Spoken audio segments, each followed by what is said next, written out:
Hey guys, it's Chase with MoonShot Money. February 17th is the big day for Palantir. We're going to find out a lot with earnings. All of our portfolios are going to be affected one way or another.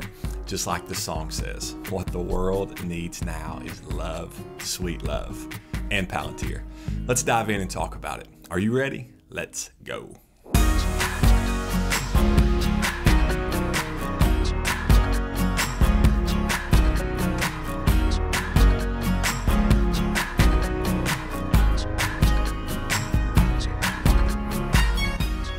We see 2022 shaping up to be a recalibration year, and if you have a tendency to buy and sell stocks based on headlines, our advice is to be extremely careful. This year and this economic climate is just different. Where to start? Let me first say Palantir is one of our biggest holdings. We also know Palantir is a controversial company. Bulls remain dug in and continue to buy shares, while the bears are all smiles. Over the last 3 months, the price has fallen a whopping 40%. Peloton is only down 21% during that same period, just to put Palantir drop into perspective. Crazy, but things are about to change for the better. There are great YouTube channels out there that deep dive into the numbers, charts, and nerdy kind of stuff, but that's just not what we do. We try to give you a more practical view of the company, especially Palantir. The news broke this morning with this headline: Palantir Technologies extends partnership with Ferrari to bring data-driven performance decisions to race operations. Well, Chase, what's the big deal about extending a partnership? It's not so much a one-year extension as it is what that signals to us. If Palantir can help a race team, who and what else can they help? You know as well as we do that there are opportunities everywhere.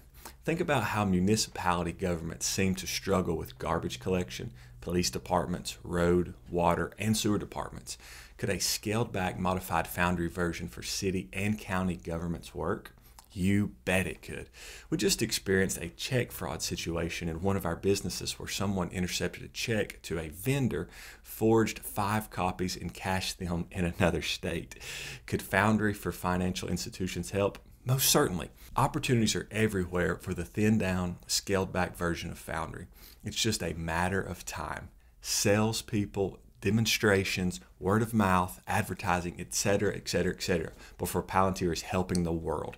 Speaking of the world is just very different right now. In some ways it's worse, and in a few ways it may be better. Statewide mask mandates seem to be easing, so that's good. We can't help but see Palantir benefiting greatly from so many strained North American and global situations. Let's look at a few. Will there be a cyber war with Russia and or China? If we keep drifting towards tensions, some type of cyber war is possible, the first step of attacks or retaliation. If there is a company that can diagnose and quickly signal cyber problems, it's Palantir, no doubt about it.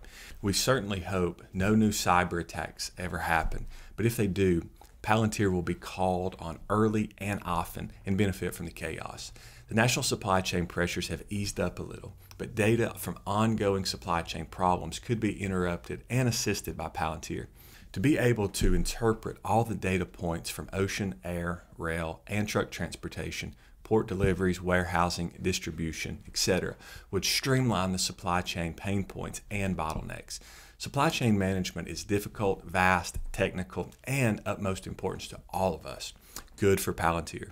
Without listing names, more members of Congress are getting involved and invested in cryptocurrencies, especially Bitcoin and Ethereum. A few senators are sitting on the Senate Banking Committee that will be shaping the laws and regulations going forward. Crypto adoption is gaining momentum. As you probably already know, Palantir released Foundry for Crypto last year, which will assist cryptocurrencies with compliance solutions, which will smooth out the regulatory side of adoption. Good for Palantir. Foundry for Crypto majorly increases the total addressable market for Palantir. Foundry is being used inside financial institutions, giving them the ability to monitor each transaction, learn more about their clients, prevent financial crimes, which we were a victim of this week with check fraud, and improve customer services. Good for Palantir. Foundry has already been very instrumental in vaccine distribution and tracking. Biopharma is another business where Palantir can assist. Something as simple as garbage collection and landfill management could be helped by Foundry. We all hear about semiconductor shortages in the auto industry and beyond. Palantir offers endless possibilities to relieve these pain points. Peter Thiel, one of the founders of Palantir, is stepping down from the board of the directors of Facebook or Meta after 17 years. Reports are saying he's going to focus on the November midterm elections. We think it's highly possible he will now have more time to spend with Palantir. Some may look at this as good, some may think it's bad. Only time will tell. Mark Zuckerberg said, "Peter is an original thinker who you can bring your hardest problems and get unique suggestions." Palantir will report earnings on February 17th before the market opens. If it hits revenue estimates of $413 million, it will have 39% growth for the year. The most important number to look at will be earnings. Analysts think this quarter, Palantir will earn 4 cents per share. They were supposed to make 4 cents per share in the third quarter, but it ended up losing 5 cents per share. So we'll see. Even at $27 billion market cap, Palantir is still an expensive stock. But some stocks like Amazon have ultimately grown into high valuations. Other similar companies like Snowflake and Datadog are more expensive. Just saying. No one knows how Palantir's stock price will respond to earnings, but it has been climbing this week. For the markets, there are monetary policies and inflation pressures causing tremendous headwinds. So it feels like companies are paddling upstream against the wind. It also appears Alex Karp will be hosting a teleconference and taking questions the morning of the earnings call. We will be watching for sure. We, of course, have our fingers crossed for the stock price to rise above our $15.09 average cost.